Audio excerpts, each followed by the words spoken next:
Grandioso Deus, bendizemos o Teu santo nome, ó Pai, nós te adoramos. Obrigado, Senhor, por estarmos na Tua casa, na Tua presença. Obrigado, ó Pai, porque o Senhor está no nosso meio e nós te louvamos pela Tua presença, ó Pai.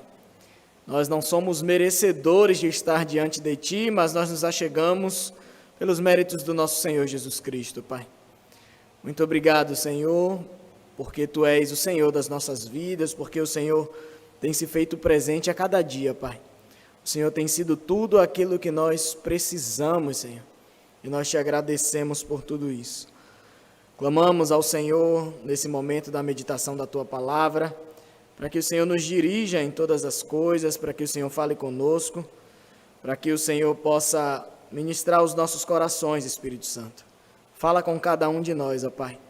Que seja o Senhor mesmo que esteja falando aos nossos corações nessa noite, que nós possamos sair daqui nesta noite alimentados pela Tua palavra e regozijados por estarmos na Tua presença, Pai.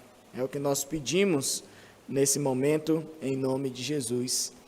Amém. Louvado seja Deus. Irmãos, nós estamos no dia 19 de dezembro, né? O Natal se aproxima e o verdadeiro sentido do nosso Natal é o nascimento do Senhor Jesus Cristo, né? Apesar de Jesus realmente não ter nascido no dia 25 de dezembro, mas esse é o nosso sentido do Natal. Não se sabe ao certo a data que o Senhor Jesus nasceu. Então nós aproveitamos essa data onde o mundo comemora o Natal, né? Mas é um Natal diferente do nosso. Muitas famílias se reúnem no Natal e nem se lembram do nascimento nosso Senhor e Salvador Jesus Cristo, acham que Natal é só amigo secreto, é comprar presentes, é estar junto com a família, mas nós nos alegramos por podermos celebrar o nascimento do nosso Senhor e Salvador Jesus Cristo. Esse é o verdadeiro sentido do nosso Natal.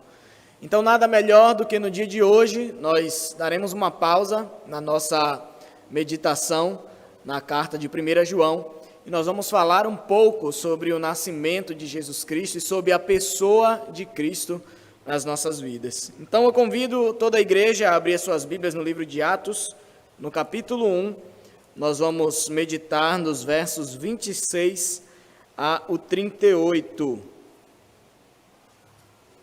Lucas capítulo 1, versos 26 ao 38. Lucas, eu falei o quê? Não, perdão, é porque Lucas escreveu Atos também, mas é Lucas, Evangelho do Senhor Jesus Cristo, segundo Lucas, capítulo 1, versos 26 a 38.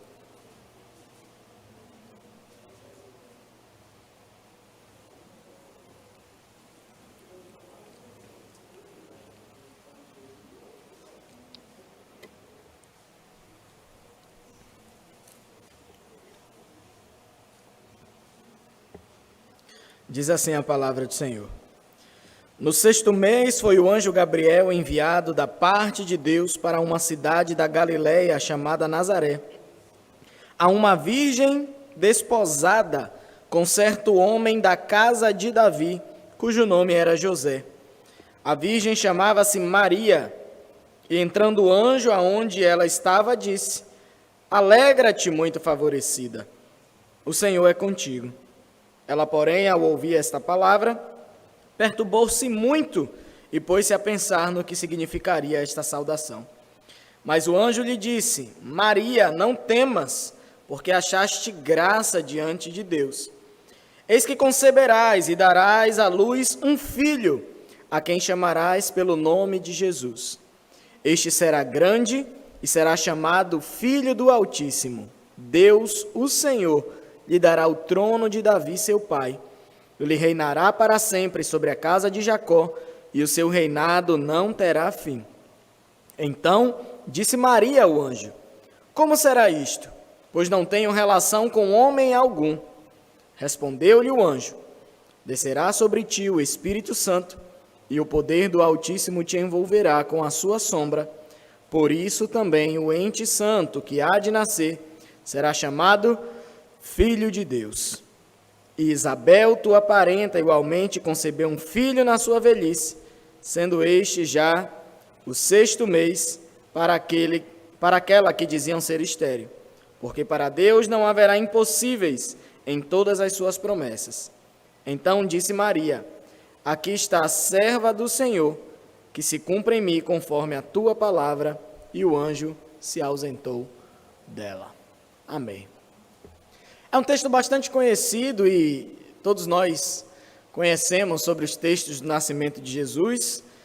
Esses mesmos textos a gente pode ver também no Evangelho de Mateus, falando um pouco da história do nascimento do nosso Senhor Jesus Cristo.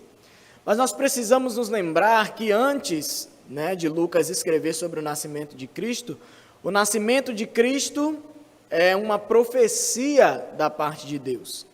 Cristo já era prometido desde o Antigo Testamento para o povo de Deus, em que o Senhor enviaria o seu Messias, o Senhor enviaria o Cristo, o Salvador, para trazer paz à terra, trazer paz ao povo de Deus e livrá-los de toda perturbação, de toda aflição que eles viviam aqui nesse mundo. Um texto paralelo a esse que nós podemos ver está em Isaías, no capítulo 9, versículos 6 e 7. Há muitos anos antes do Senhor Jesus nascer, já havia profecia sobre o Cristo. Isaías, capítulo 9, versos 6 e 7, diz: porque um menino nos nasceu, um filho se nos deu. O governo está sobre os seus ombros, e o seu nome será Maravilhoso Conselheiro, Deus Forte, Pai da Eternidade, Príncipe da Paz, para que se aumente o seu governo e venha a paz sem fim sobre o trono de Davi e sobre o seu reino, para o estabelecer e o firmar, mediante o juízo e a justiça, desde agora e para sempre. O zelo do Senhor dos Exércitos fará isto. Então era uma promessa que o povo de Deus já tinha e eles aguardavam ansiosamente o Messias. E é maravilhoso nós vermos desde a profecia sobre a humanidade de Cristo, que o Messias que seria enviado a nós seria um humano. A profecia desde o início, um menino nos nasceu. Nós sabemos que Cristo, o nosso Deus, apesar de ser um espírito, mas ele tem personalidade, ele pensa, ele tem sentimentos, ele tem vontade. Deus é o nosso Pai, ele é um ser pessoal, mas nós não, falando com Deus, nós não distinguimos, e nem com anjos também nós falamos com relação a homem, mulher e tal, nós não tratamos com questão de gênero com os seres celestiais, mas quando o profeta ele começa a falar sobre o Cristo, ele diz que um menino nos seria dado. Então, falando já que o Cristo, ele seria humano. E quando o Cristo vem como um ser humano, os judeus ficaram perplexos, Eles custaram acreditar que aquele Cristo era o Messias, porque eles acreditavam que o Cristo ele viria montado num cavalo branco já, tirando o domínio do Império Romano sobre o povo, e que Cristo viria instituir o seu reino no mundo e livrar ele das mãos dos inimigos, livrar os judeus das mãos dos inimigos. Mas o Senhor Jesus veio na sua primeira vinda como homem para instituir o reino de Deus no nosso meio, em primeiro lugar. Nós sabemos da segunda vinda de Cristo, e na sua segunda vinda, aí sim ele vem para reinar sobre nós. É o que nós chamamos de reino milenar. O Senhor Jesus ele reinará aqui na terra por 1000 anos, e nós que somos igreja também reinaremos com ele durante esse período. E esse menino que nos foi dado, na profecia ainda nos diz que não é um menino qualquer. É um menino que nos será dado, e ele nos será dado por Deus. Um menino nos nasceu, um filho se nos deu. Em outras versões diz, um filho nos foi dado. Quem é Jesus? O Filho de Deus. Então, o próprio Pai, ele dá o seu Filho para nós, para nos livrar do nosso pecado. Então, a gente sabe que desde o Antigo Testamento já havia a profecia do Cristo, que seria enviado, o Messias de Deus, que livraria e que salvaria o seu povo. E quando a gente vê o capítulo 1 de Lucas, certamente nós nos alegramos, porque é o cumprimento daquela profecia, o cumprimento, é Deus cumprindo a sua promessa, quando nós lemos o capítulo 1 de Lucas. Então, a hora do cumprimento da promessa chegou. Finalmente, o momento em que todas as gerações passadas aguardavam, chegou. E Lucas relata muito bem sobre esse nascimento de Jesus. O Messias estava para surgir, o anjo Gabriel vem para avisar, Gabriel foi incumbido dessa missão por Deus, de chegar até Maria e dar essa mensagem de boas novas. O Messias está vindo e ele virá através de você. Então, Gabriel, ele dá esse aviso, ele é o responsável por anunciar esse acontecimento que mudaria a história de todo o mundo. E esse advento da vinda do Messias ocorreria por meio da concepção e do nascimento do Messias. Então, o Messias seria concebido no ventre de uma virgem e ele nasceria como uma criança normal. Esse foi um dos grandes problemas para os judeus e de eles não acreditarem que Jesus ele era o Messias enviado por Deus. Então a gente vê no texto, inclusive no capítulo 1, que essa concepção de Cristo foi uma concepção única. Foi uma concepção que nós nunca vimos no Antigo Testamento. A gente lê a Bíblia toda, vocês lembram a história de alguma mulher no Antigo Testamento que o Espírito Santo de Deus envolveu aquela mulher com a sua sombra e fez a mulher conceber um filho vindo da parte de Deus? A gente vê a história de mulheres que eram estéreis, que tinham relação com seu marido e Deus abria a madre.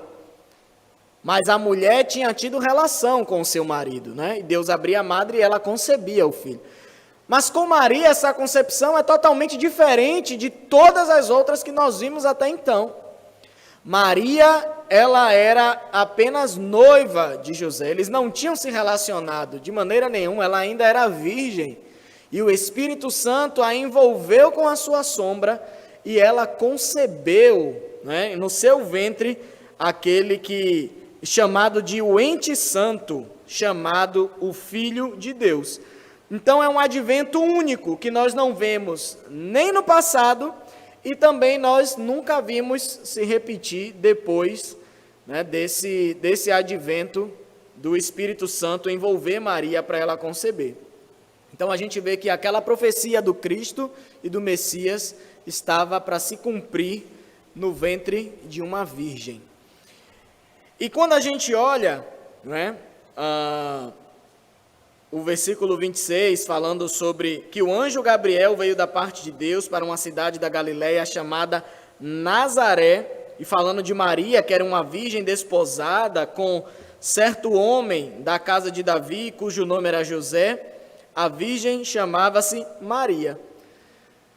É maravilhoso a gente ver um pouco dos planos de Deus e saber que Deus ele não age de acordo com os nossos pensamentos e com os nossos desejos e vontades. Deus age de uma maneira totalmente diferente da nossa. Por isso que a gente sempre fala que não é bom a gente ficar tentando compreender os planos de Deus, porque a gente entra em paranoia, a gente nunca compreende. Nós somos finitos e não podemos conceber aquele que é eterno na nossa mente. E a gente vê já aqui os planos de Deus que são totalmente diferentes. A palavra fala que Gabriel aparece numa cidade da Galileia chamada Nazaré. Então Maria morava nessa pequena aldeia, uma aldeia que ficava em Nazaré, chamada Galileia. Maria não era uma mulher de uma cidade importante. A mulher que seria a mãe do Cristo, o Filho de Deus, Deus poderia ter olhado do céu, talvez se fôssemos nós, Vamos escolher uma mulher para conceber o Filho de Deus. Talvez a gente olhasse para o mundo e ela tem que vir pelo menos de uma grande metrópole, tem que ser uma mulher importante. Então, naquele tempo, talvez nós escolhêssemos Roma, né? Maria, a mulher que iria conceber o Cristo, poderia vir de Roma, que era uma cidade importante, poderia vir até de Jerusalém, que era a principal cidade ali dos judeus, mas a gente vê que Deus escolhe uma mulher de um simples vilarejo chamado Galileia. A Galileia era um vilarejo que era considerado pelos próprios judeus com desdém. Era periferia, era um subúrbio lá da região, era uma cidade pequena, onde as pessoas eram humildes, esquecidas. As pessoas que moravam nos grandes centros, os judeus que moravam em Jerusalém, nem olhavam com os bons olhos para a Galileia. A gente consegue perceber isso em Atos capítulo 2, quando os discípulos de Jesus, a maioria galileus, estavam ali e começam a falar em línguas, e as pessoas começam a dizer que eles estavam bêbados, e outros se maravilham. Como é que esses galileus estão falando em línguas de outras pessoas? Né? Porque eles eram humildes. Eles não falavam direito nem o idioma deles e estavam falando outros idiomas, falando da grandeza de Deus em outras línguas. Então os galileus eram desprezados, era uma cidade desprezada. Mas o Senhor Deus, Ele olha para aquela cidade e Ele olha para aquela mulher com um terno amor. A gente vê que a Galileia é um lugar que sequer foi mencionado no Antigo Testamento. Você lê o Antigo Testamento todo, você não vê uma menção da Galileia. Para você ver o quanto aquela cidade não era importante. Maria não era de família nobre, ela era apenas uma jovem humilde, comprometida a se casar com um carpinteiro daquela aldeia. Imagine só. Era alguém que aos olhos humanos ninguém nunca daria importância, mas Deus olha lá do céu e vê o coração daquela mulher. Ela tinha um coração devotado ao Senhor, e o Senhor escolhe ela para gerar o Filho de Deus. E a gente vê que quando o anjo Gabriel, ele chega ali naquela cidade humilde, simples, e vai falar com aquela aldeã da Galileia, uma mulher também pobre, humilde, noiva de um carpinteiro daquela aldeia, ela fica perturbada com aquilo. Eu acho que, assim como nós faríamos, ela olhou logo para ela, para o lugar onde ela morava, para a posição social dela e disse: o que é que um anjo está fazendo dentro da minha casa? O que é que um anjo vem aparecer aqui para mim, para falar comigo e trazer a palavra de Deus para a minha vida? Como é que um ser forte, radiante, sem pecado, aparece para entregar um recado de Deus para mim? Quem sou eu para receber um recado de Deus? Ela era apenas uma jovem humilde que habitava num lugar esquecido. E a gente vê que ela fica maravilhada. O verso 29 diz que ela, porém, ao ouvir a palavra do anjo, o anjo chega para ela e diz: alegra-te, muito favorecida, o Senhor é contigo. Ela, porém, ao ouvir esta palavra, perturbou-se muito e pôs-se a pensar no que significaria essa saudação. Como assim? Eu sou muito agraciada. Eu sou pobre. Eu sou uma mulher humilde. Eu moro num lugarzinho aqui que ninguém dá nem valor a essa aldeia. Como é que eu sou muito favorecida? Como é que eu sou muito agraciada? Deus é comigo? Eu tão simples, pecadora que sou? E ela fica perturbada com aquilo, sem compreender.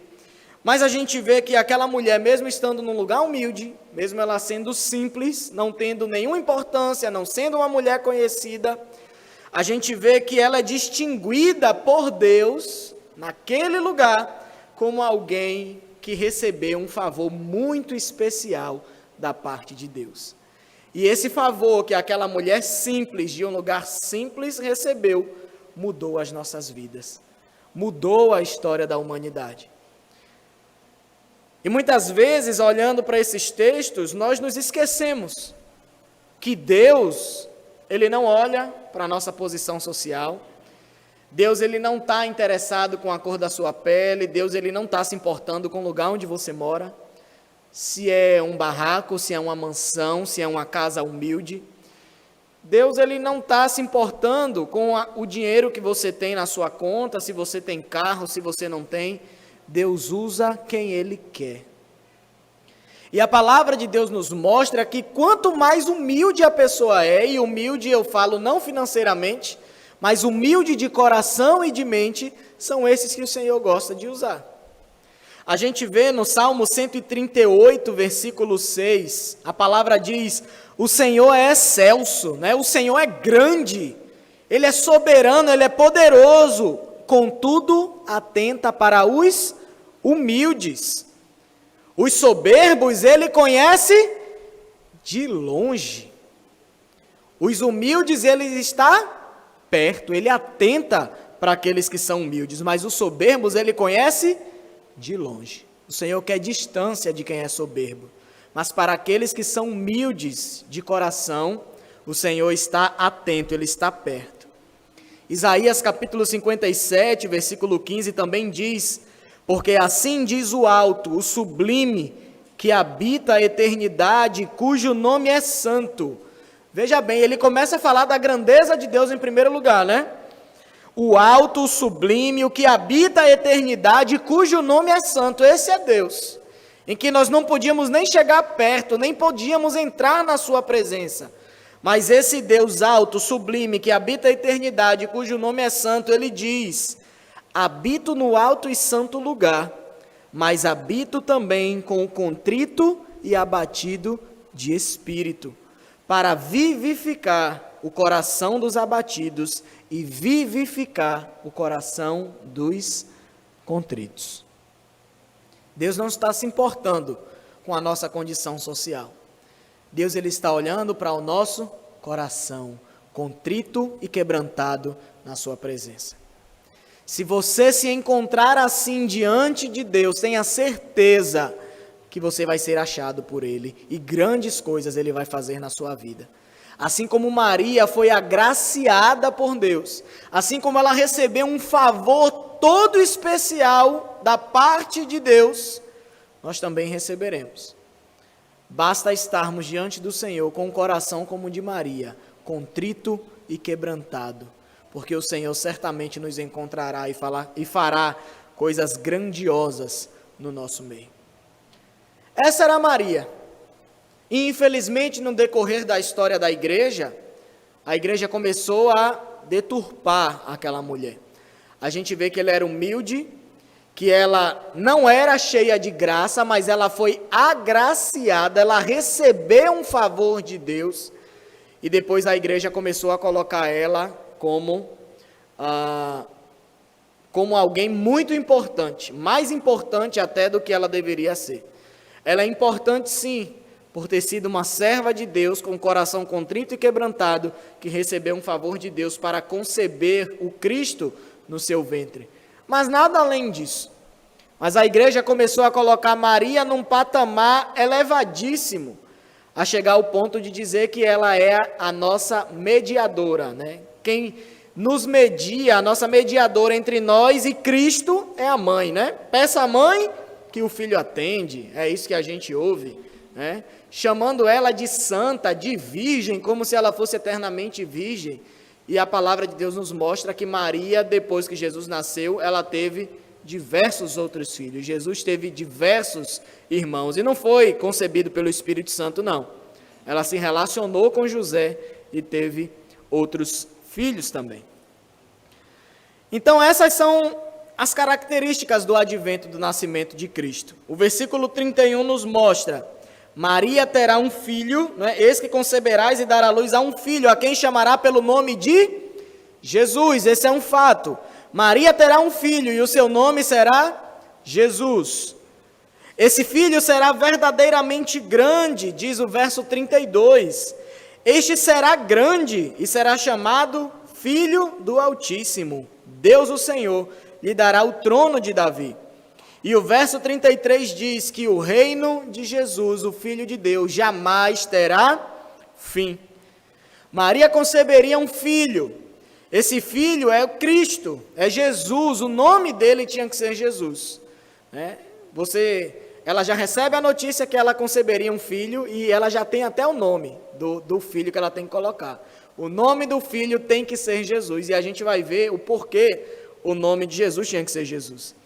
Então a gente vê que Maria concebe um filho, então Jesus ele nasce como qualquer outra criança, comprovando assim que Jesus ele veio em carne, comprovando assim a humanidade de Cristo. Mas ele veio como homem com uma missão específica dada por Deus. A missão de Jesus é salvar pecadores da culpa e da condenação. E só quem nos mostra esse detalhe é Mateus, no capítulo 1, verso 21, que Mateus diz: ela dará à luz um filho e lhe porás o nome de Jesus, porque ele salvará o seu povo dos pecados deles. Essa é a missão de Jesus. Ele veio para salvar o seu povo dos seus pecados. O nome de Jesus é uma tradução do hebraico para a nossa língua, né? O nome de Jesus no hebraico, nós conhecemos, é Yeshua. Esse é o nome de Jesus em hebraico. E o significado de Yeshua é a salvação vem de Yahvé. Yahvé que foi traduzido também para a nossa língua como Jeová. Yahvé é o nome de Deus, né? Quando a palavra diz, não falarás o nome de Deus em vão, é este nome que os judeus temiam falar. Eles cochichavam apenas esse nome, porque eles sabiam que o nome de Deus é um nome poderoso, não é um nome para ser usado em vão. E o nome Jesus, né, Yeshua, significa justamente isso. A salvação vem de Yahvé. Em outras palavras, a salvação vem do Senhor. O Senhor verdadeiro, o Deus verdadeiro que fez o céu e a terra. Então Jesus ele veio com essa missão. Salvar o seu povo, trazer a salvação de Deus para o seu povo. Que inicialmente, quando Mateus escreve dizendo que ele veio salvar o povo de seus pecados, o povo ali inicialmente eram os judeus. Nós sabemos que inicialmente o povo de Deus eram apenas os judeus. Mas quando a gente vai para a palavra povo no grego, essa palavra tem outros significados, né? E ela abrange mais o significado. E o grego nos mostra que esse povo que Jesus veio salvar não era apenas os judeus, não. Essa palavra povo ela é muito abrangente. E a palavra povo quer dizer que Jesus veio para salvar aqueles que são eleitos, aqueles que foram eleitos por Deus para a salvação. E essa eleição não estava destinada apenas aos judeus, mas o próprio Deus ele estendeu a salvação para os gentios também. E louvado seja Ele por isso, porque hoje nós podemos abrir a nossa boca e dizer que somos salvos. Nós não somos judeus, mas nós somos povo de Deus. Nós somos a igreja do Senhor. E Ele estendeu a sua salvação para nós também. Então Jesus ele veio como salvador do povo de Deus, né? A igreja é o povo de Deus. E o verso 32 diz que Jesus ele será grande. E veja que ele diz apenas isso, ele será grande. Mostrando que a grandeza de Cristo não é qualquer grandeza, é uma grandeza absoluta. Ele é todo grande, não existe ninguém que seja maior do que ele. Quando Gabriel anuncia a Isabel a gravidez de João Batista, ele também diz que João Batista vai ser grande, mas ele fala de uma maneira diferente. Ele diz que João Batista será grande diante do Senhor. Para o Senhor, João Batista será grande. Mas quando ele fala de Jesus Cristo, ele simplesmente diz que Cristo ele é grande. E mostrando assim, né, sem falar de nenhuma qualificação da grandeza de Jesus Cristo, é mostrando que ele é grande mesmo, que ele é soberano e não existe ninguém acima dele, mostrando a sua soberania. E ele também diz que Jesus será chamado Filho do Altíssimo. Além de grande, ele é Filho do Altíssimo, mostrando que Jesus ele tem uma relação especial com Deus. Ele é o Filho de Deus. Nós também somos filhos, não somos? Mas como foi que nós nos tornamos filhos? Nós nos tornamos filhos de Deus pela fé em quem? Em Jesus Cristo. Você já nasceu filho de Deus? Ninguém nasce filho de Deus, mas Jesus Cristo já nasceu sendo filho de Deus. Ele não precisou crer nele mesmo para ser adotado por Deus como filho. Ele já nasce como filho de Deus. E a palavra também diz que ele será herdeiro do trono de Davi. No verso 32 continua dizendo, 32 e 33. O Senhor lhe dará o trono de Davi, seu pai. Por que ele chama aqui Davi de pai, né? A gente viu aqui que José, né, no versículo 27, Gabriel aparece a uma virgem desposada com certo homem da casa de Davi. José, o pai de Jesus, ele era descendente de Davi. E os hebreus, eles tinham esse costume, né? Os seus antecessores eram chamados de pais daqueles que vinham futuramente. Por isso que Abraão, Isaque e Jacó são chamados de patriarcas do povo de Israel, né? Eles são pais do povo. Então, assim como José, e Maria também, ela era da descendência de Davi. Então, comprovando que Jesus, ele vem da linhagem real, ele vem da linhagem do rei Davi. Por isso que diz aqui que Davi, né, seu pai, lhe dará o trono de Davi, seu pai. Ele reinará para sempre sobre a casa de Jacó, e o seu reinado não terá fim. Então, Jesus, ele vem dessa linhagem, né? E o próprio Deus, em 2 Samuel, ele promete a Davi que o reino dele jamais terá fim. Mas a gente sabe que Davi morreu, depois Salomão assumiu o trono, Salomão também morreu, e os descendentes de Davi que assumiram o trono também morreram. Depois a descendência de Davi saiu do trono, né? Mas a gente sabe que para todo sempre, quem é que reinará eternamente? O Senhor Jesus Cristo. E de que descendência ele é? Da linhagem de Davi. Então a promessa que Deus fez a Davi lá em 2 Samuel, ela se cumpre na pessoa de Jesus Cristo, porque ele é eterno e o reino dele não terá fim. E nós cremos também no reino milenar de Cristo, né? E quando o Senhor Jesus ele vier reinar sobre nós, né? E nós reinaremos com ele, o Senhor reinará sobre o trono de Davi. Ele reinará do trono de Davi, lá direto de Jerusalém, e ele reinará todo mundo durante 1000 anos. Então, nós podemos ver aqui que quando nós cremos em Cristo, nós temos a esperança nele de um futuro melhor. Não importa o que estejamos vivendo, não importa o que aconteça, não importa se a morte está nos cercando, se a enfermidade, a doença está nos cercando, se nós estamos em Cristo, ainda que a morte chegue para nós, nós temos esperança de um futuro melhor. Porque Jesus, ele é o nosso rei e ele reinará eternamente. Ele venceu a morte e nós também, assim como ele venceu, nós também venceremos a morte e reinaremos eternamente com o nosso Senhor. A palavra de Deus também, ele vai nos mostrar, né, sobre Jesus Cristo, verso 36, que ele é um ente santo. O ente santo será chamado Filho de Deus. Isso comprova também a divindade de Jesus. Então, chamar Jesus de Filho de Deus quer dizer que Jesus ele tem a mesma essência do Pai. Ele é o próprio Deus.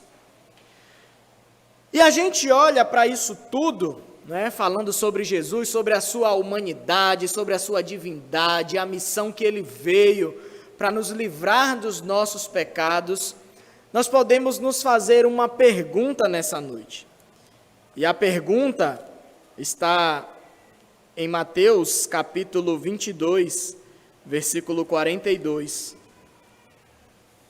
Mateus 22, 42.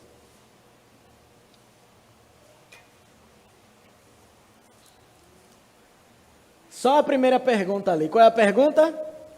Que pensais vós do Cristo? Essa é a pergunta que está sendo feita para nós nessa noite. Que pensais vós do Cristo? Que pensais vós do Cristo? Essa é uma pergunta que a gente precisa se fazer, né? Nós precisamos fazer essa pergunta a nós mesmos. O que é que nós temos pensado sobre o Senhor Jesus Cristo? Será que nós temos tido o pensamento correto de quem o Senhor Jesus Cristo é? Os pais da igreja, desde o princípio, eles rejeitaram algumas opiniões sobre Jesus. Os pais da igreja, eles rejeitaram a opinião de que Jesus era somente humano. Muitas pessoas diziam isso. Ah, Jesus não é o Filho de Deus. Jesus é apenas um homem. Jesus é apenas alguém que veio para nos ensinar o que é o amor, para nos ensinar coisas grandiosas. Inclusive, igualam Jesus a outros homens que passaram, a filósofos, igualam Jesus com budistas, igualam Jesus com outras pessoas. Mas nós sabemos que Jesus não se limita apenas à sua humanidade. Os pais da igreja também rejeitaram as pessoas que diziam que Jesus era somente divino. Ele é apenas um filho de Deus. Não tem como Jesus ter vindo em carne.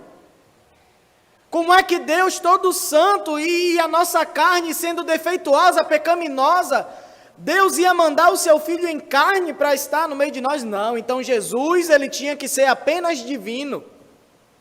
Os pais da igreja também rejeitaram esse pensamento sobre Cristo. Os pais da igreja também rejeitaram as opiniões de que Jesus tinha as duas naturezas misturadas. Ele é humano e ele é divino e é tudo misturado. Irmão, se um dia a natureza divina se misturasse com a nossa natureza humana, pecaminosa, nós seríamos totalmente corrompidos, bombardeados. E os pais da igreja também rejeitaram a ideia de que Jesus era duas pessoas. Existia o Cristo humano e existia o Jesus divino. O Jesus humano existiu verdadeiramente.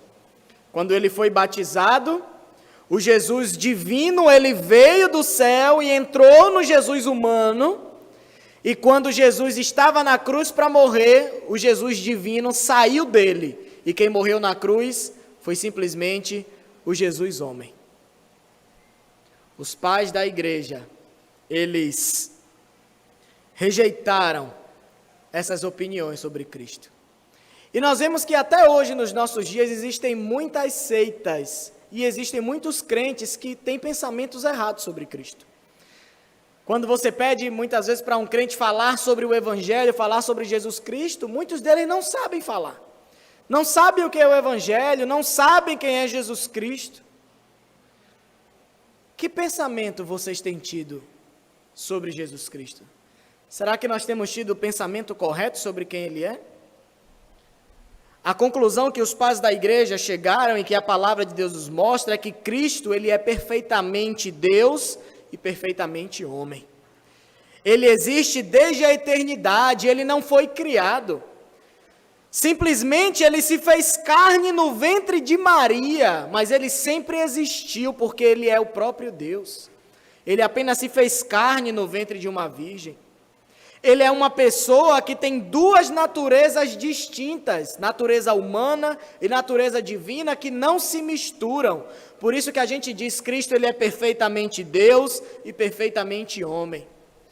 Quando perguntarem a você quem morreu na cruz, foi o Cristo divino ou o Cristo humano? Foi Deus homem que morreu na cruz. Não podemos separar as duas naturezas dele, de maneira nenhuma. As naturezas de Cristo, elas não se misturam, elas são imutáveis e são indivisíveis. Esse é o Cristo que nós servimos. Nós precisamos ter o pensamento certo sobre o Cristo que nós servimos. Nós precisamos pensar em Cristo como a palavra de Deus nos apresenta quem Ele é. Se você adora qualquer outro Cristo que não seja das Escrituras, você está cometendo o pecado de idolatria. Você está adorando a um Cristo que você criou, mas não é o Cristo que a Escritura nos apresenta. E nós precisamos nos perguntar isso todos os dias. Que pensamentos eu tenho tido sobre Cristo? Será que eu tenho pensado corretamente sobre quem Cristo é? Será que eu tenho pensado corretamente sobre aquilo que Ele fez na minha vida? Olhando para esse texto e olhando para essa pergunta, nós podemos tirar algumas aplicações para as nossas vidas. A primeira delas é que Cristo é real. Ele precisa ser verdadeiro Deus para cumprir as promessas que ele fez ao seu povo desde o Antigo Testamento, em Gênesis capítulo 3, verso 15, que ele diz que o descendente que viria da mulher pisaria na cabeça da serpente. E essa promessa, essa profecia lá de Gênesis 3, se cumpre na pessoa de Jesus Cristo. E ele precisa ser Deus para cumprir essa promessa, porque foi Deus que fez essa promessa para nós. Cristo precisa ser perfeitamente homem para que ele fizesse certo o que o primeiro homem fez errado. Assim, em Romanos capítulo 5 diz isso. Adão estava ali no Éden representando todos nós e ele fez tudo errado. E nós somos destituídos da presença de Deus por causa do erro que Adão cometeu. Mas Deus, mostrando a sua infinita misericórdia, ele envia o seu Filho em forma humana, para que Cristo, sendo o nosso representante novamente, fizesse tudo certo, onde o primeiro Adão fez errado. E Cristo ali na cruz, ele estava nos representando, ele estava ali como homem, como um de nós naquela cruz. E por isso que o seu sacrifício, ele tem valor para cada um de nós, porque ele nos representava ali como um próprio homem. Cristo precisava ser verdadeiramente Deus para cumprir as exigências da lei, que nenhum homem podia cumprir. Para que sua morte pudesse ser em favor de outros, porque ele não tinha pecado.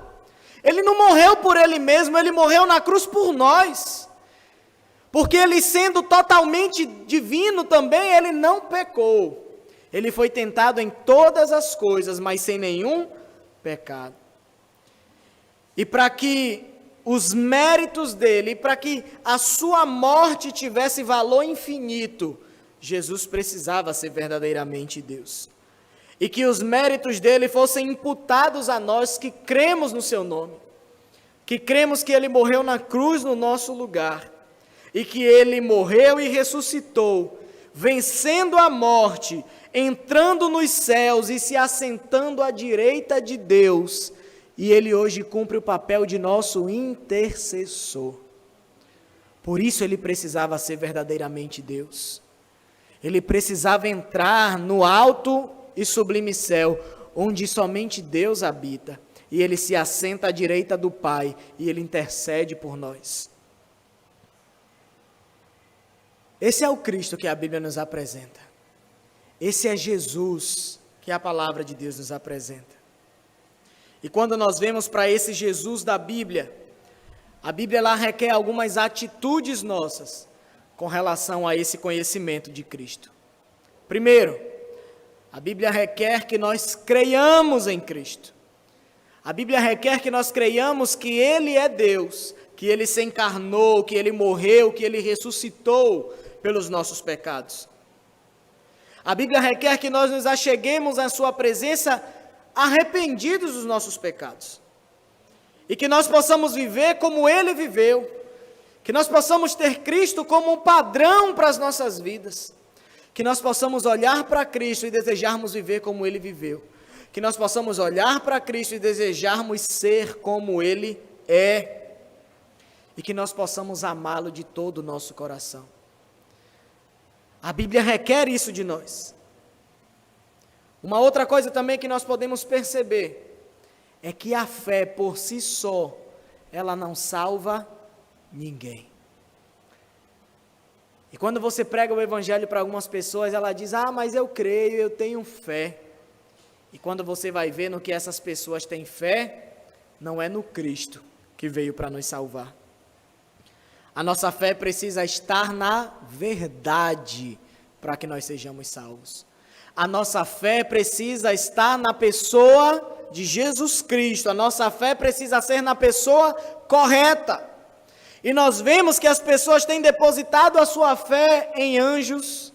As pessoas têm depositado a sua fé em santos. As pessoas têm depositado a sua fé em espíritos.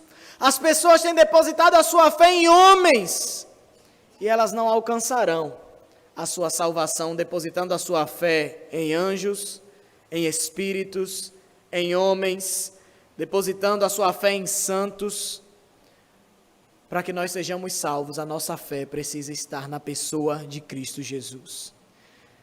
Pois somente Ele, que é o Filho de Deus, foi enviado para morrer na cruz no nosso lugar. Nós precisamos, além de ter fé, ter a fé na verdade, na pessoa correta de Jesus Cristo.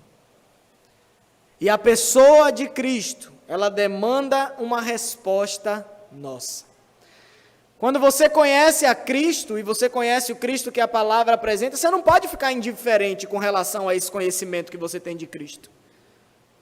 Com relação a Cristo, como nós temos estudado em João, ou nós o amamos, ou nós o rejeitamos, ou nós o odiamos. Com relação a Cristo, nós não podemos ficar indiferentes. Ou nós amamos a Cristo, e nós o obedecemos, seguimos a sua palavra e passamos a ser iguais a Ele, ou então nós estamos rejeitando ao Senhor. Nós estamos demonstrando que nós o odiamos. E quando nós achamos que com relação a Cristo nós podemos ficar indiferentes, você está enganando a você mesmo, porque na verdade você o está rejeitando. Ou você ama, ou você está odiando e rejeitando ao Senhor Jesus Cristo. Pense nisso. Pense no Cristo que foi enviado pelo Pai, que nasceu, e nós estamos nesse período comemorando o seu nascimento. E o nascimento de Cristo foi um grande advento que mudou as nossas vidas de uma vez por todas. Mas será que nós temos pensado em Cristo de uma maneira correta? Será que verdadeiramente a nossa fé está depositada nele, no Cristo que as Escrituras nos apresentam? Será que verdadeiramente nós temos buscado sermos iguais a ele? Será que ele tem sido o nosso padrão? Será que quando nós vamos tomar uma atitude nas nossas vidas, nós pensamos o que Cristo faria no meu lugar? É isso que eu quero fazer. E você se coloca em oração diante de Deus? Ou será que você tem simplesmente feito a sua vontade? Que eu estou sentindo no meu coração, eu estou sentindo paz no meu coração, então é a vontade de Deus. Enganoso é o coração do homem, ligeiramente corrupto, quem o conhecerá? Já disse o profeta Jeremias. Cuidado com o seu coração. Siga a Cristo, ame a Cristo. Foi Ele que morreu na cruz para poder trazer salvação para cada um de nós. E nós louvamos a Deus por esse grande advento que mudou as nossas vidas de uma vez por todas. E nós desfrutaremos desse amor de Deus por nós, enviando o seu Filho eternamente. Ainda que nós possamos dar glória, ainda que nós possamos dizer amém, ainda que nós fiquemos felizes com essa notícia, nós não conseguimos imaginar aquilo que Deus ainda tem preparado para nós. Mas só em saber que grandes coisas tem feito o Senhor por nós já é motivo de grande alegria. Só em saber que o Senhor Jesus foi preparar morada para nós já é motivo de grande alegria. Em Cristo nós podemos ter esperança. O mundo pode estar se acabando, destruído. Nós podíamos ter o pior governo do mundo. Nós podíamos estar na miséria, sem dinheiro, sem nada, passando fome. Ainda assim a alegria estaria nos nossos lábios, porque a nossa esperança está em Cristo Jesus. E nele nós podemos nos alegrar em qualquer situação das nossas vidas. Vamos orar nessa noite. Te louvamos, Senhor. Louvamos, ó Pai, pelo Teu plano eterno de salvação. Nós te louvamos pelo Teu grande amor e que o Senhor demonstrou enviando o Teu Filho amado Jesus Cristo para morrer por nós naquela cruz. Obrigado, Senhor Jesus, porque o Senhor é um padrão que nós temos para seguir. Antes os homens tinham apenas as leis para obedecerem e eles não conseguiam cumprir as leis. Mas hoje nós podemos olhar para o Senhor e ter um padrão, um caminho a seguir. Obrigado pela tua salvação, ó Pai. Obrigado, Senhor Jesus, porque os teus méritos foram imputados a nós. E nós podemos hoje nos achegar com ousadia diante da presença de Deus. Nós podemos nos achegar, nos aproximar do Senhor através do teu sacrifício naquela cruz. Obrigado porque a tua morte fez com que o véu do templo fosse rasgado e hoje nós podemos estar na presença do Pai. E nós não somos consumidos por isso, porque o teu sangue está sobre nós. Obrigado, Senhor Jesus, por nos livrar do juízo de Deus. Obrigado, Senhor, por ter derramado o teu sangue nas nossas vidas e ter nos purificado, nos lavado de todo o pecado, Pai. Te louvamos, Senhor. Que o Senhor seja o verdadeiro motivo do nosso Natal. Que o Senhor seja o verdadeiro motivo da nossa adoração, do nosso louvor. Que o Senhor seja o verdadeiro motivo da alegria dos nossos corações e das nossas vidas, ó Pai. Ser conosco, Senhor. Nos abençoa, ó Pai, de uma maneira poderosa em nome de Jesus. Obrigado, Pai, nós te louvamos e nós só temos a te agradecer por tudo que o Senhor tem feito nas nossas vidas. E nós te bendizemos e o adoramos em nome de Jesus. Amém.